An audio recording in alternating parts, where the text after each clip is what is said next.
This is Hannibal from the HannibalTV.com with a special Halloween 420 review. I wanted to run out there from like 2 to 4 in the morning tonight, since it is Halloween, to see if there was any spiritual activity, but there wasn't, and it's sure getting cold out there, but I had a decent run anyways. But before I went out for my run, I watched both the XPW and WWE steroid trial. Dark Side of the Ring, the steroid trial one, I'm going to do as a separate video after this. This will be the XPW one. This has been the lamest season of Dark Side of the Ring so far. There was 2 episodes that I couldn't make it through. The Collision in Korea one and the FMW one were both extremely boring. I could not make it through those episodes.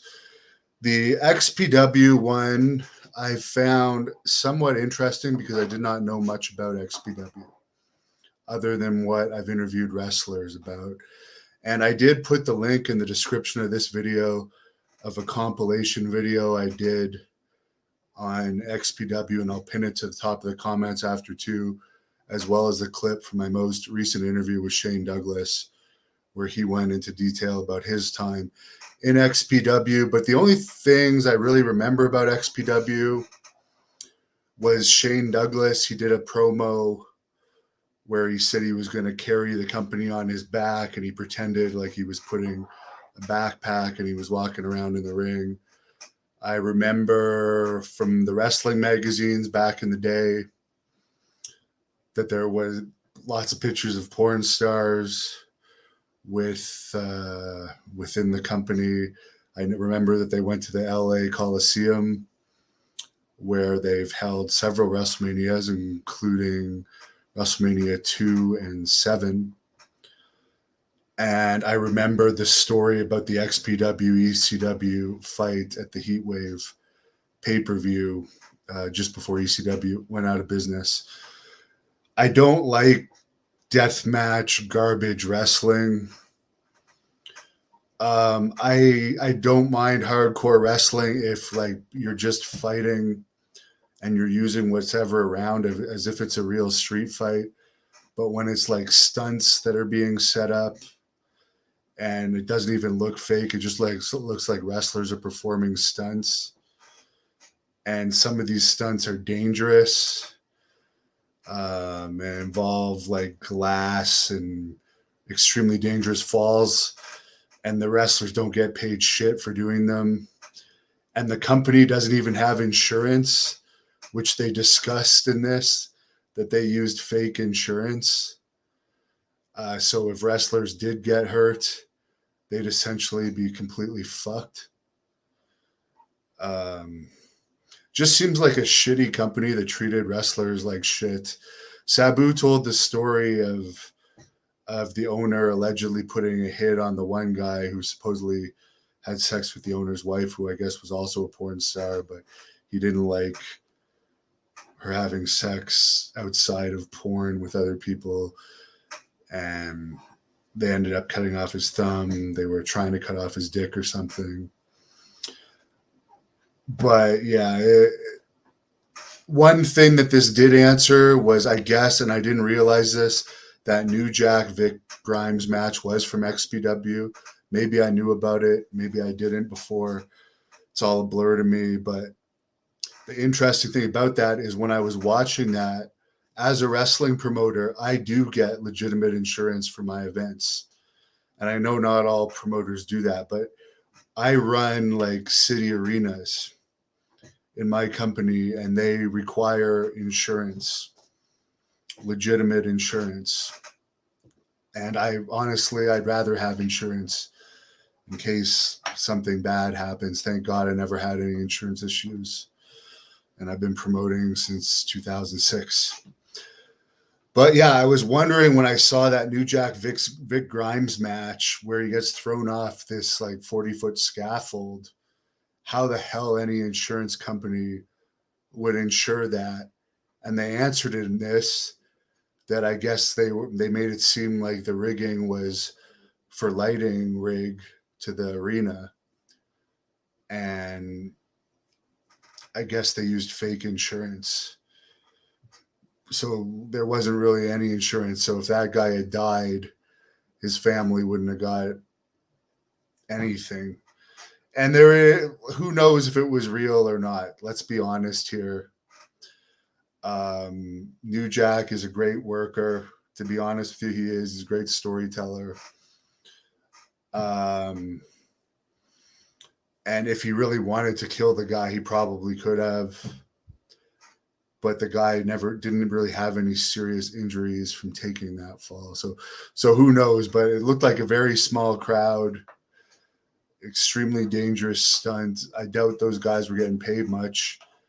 It's dangerous for New Jack too to be up there. And yeah, I'm just not a fan at all of XPW and promoters that won't even get insurance for their wrestlers. I mean, I'll say it. There was an SWE event in Texas. That company's out of business now, where a wrestler was injured in a match I was sponsoring, and I ended up paying for that wrestler's injury because that not only did the company not have medical people backstage, but they didn't have insurance. So I don't really have respect for companies that don't take care of wrestlers as a wrestler. So I don't wish XPW luck at all in their relaunch, and I don't think it's going to last. There's better companies out there like PCW Ultra that just had a legitimate sellout of over 1,000, has better quality talent, and a mix of all different types of wrestlers, good booking that makes sense. And the arena where PCW Ultra is reminds me of like an ECW crowd. So and they're based in LA. The new XPW event isn't even happening in LA. So I think PCW, as far as I'm concerned, they're already the number one independent company in LA. I'm not impressed with the other ones, but I don't think XPW is going to have like a huge comeback. It did cover in this that Rob Black was in jail for a while. By the way, there is an interview that John Paz did with Rob Black on this channel that I posted Friday.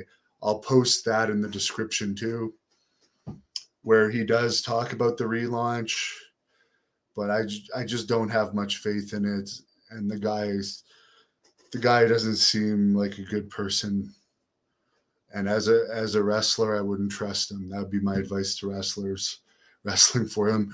Get the money up front, and don't do anything dumb unless you have your own medical insurance. Because if you get hurt, you're going to be screwed.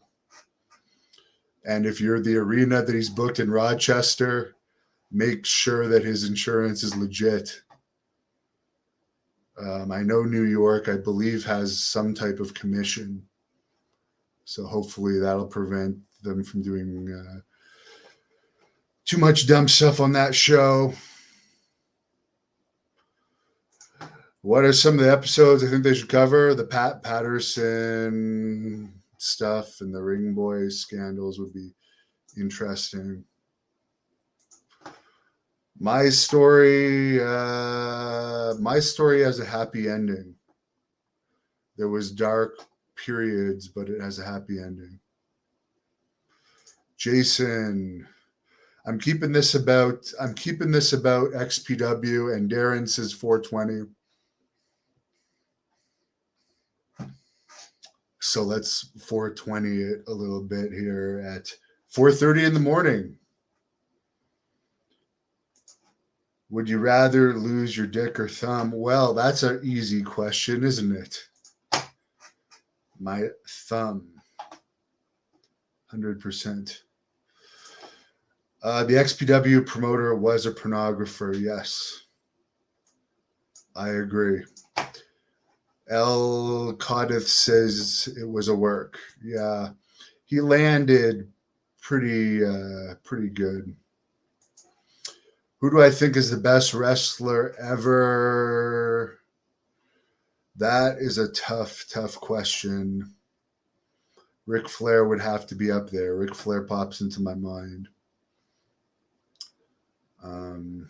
He's definitely up there. I'm not sure if he's the best ever.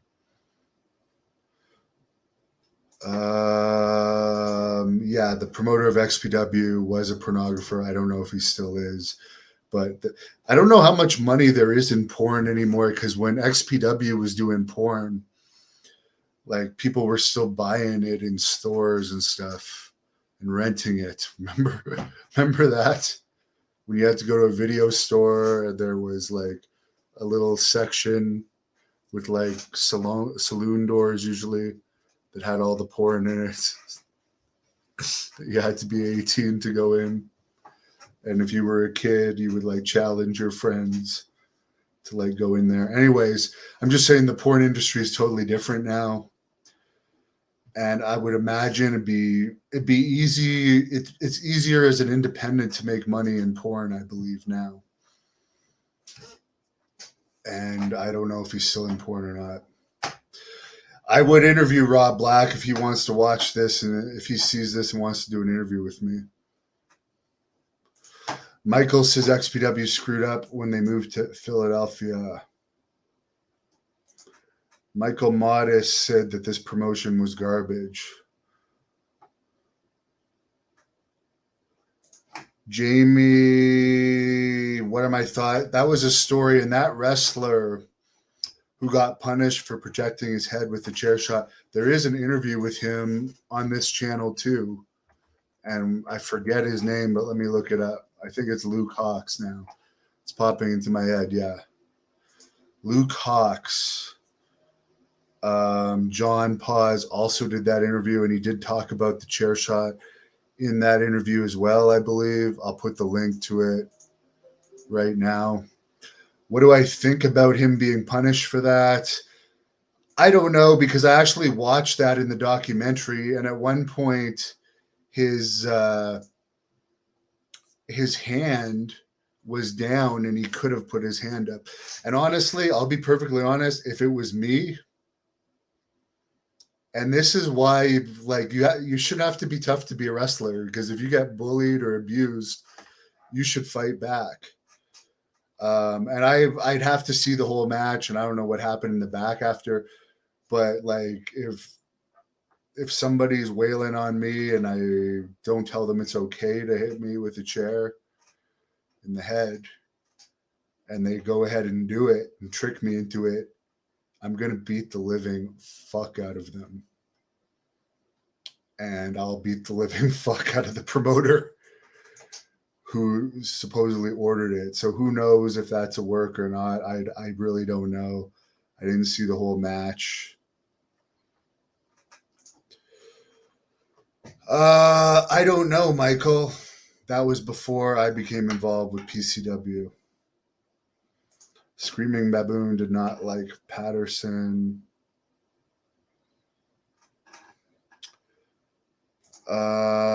Screaming Baboon says he's pouring free now. Bill remembers the adult section. Happy birthday, Tom, on Halloween. Mixed partial fart. I liked video stores. I actually miss video stores because you would run into your friends there. And like it was a hangout for like a lot of us back in the 90s. Best DDT. Well, Jake still puts over his DDT. Arn was such a boring wrestler. I'm sorry. He's one of the most overrated wrestlers. They always say he's underrated, but so many people act like he should have been Hulk Hogan. He fucking was boring. Sorry. He was boring. And I know I'm from Canada where he was never really over, so maybe I'm jaded. But yeah, Jake will still tell you that it's impossible to fake a DDT on the cement floor. I've taken DDTs on the cement floor. Midnight Rider, the best wrestler was Rick Martel. I don't know about that, as if you can count drawing money. He didn't really draw that well outside of Quebec, but he's a decent wrestler. Rick Martel is a real estate agent. Rick Martel owns a cologne called Arrogance, yes.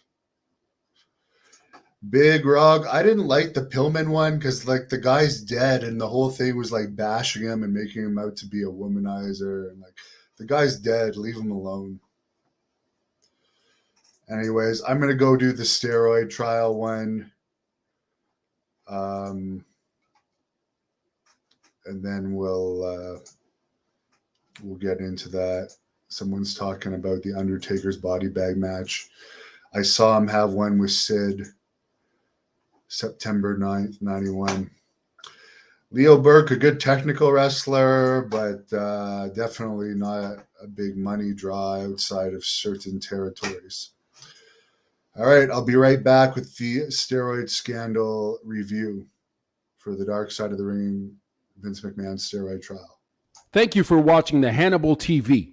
Please like this video if you enjoyed it and click the subscribe button to not miss any of our latest shoot interviews, match videos, or news updates.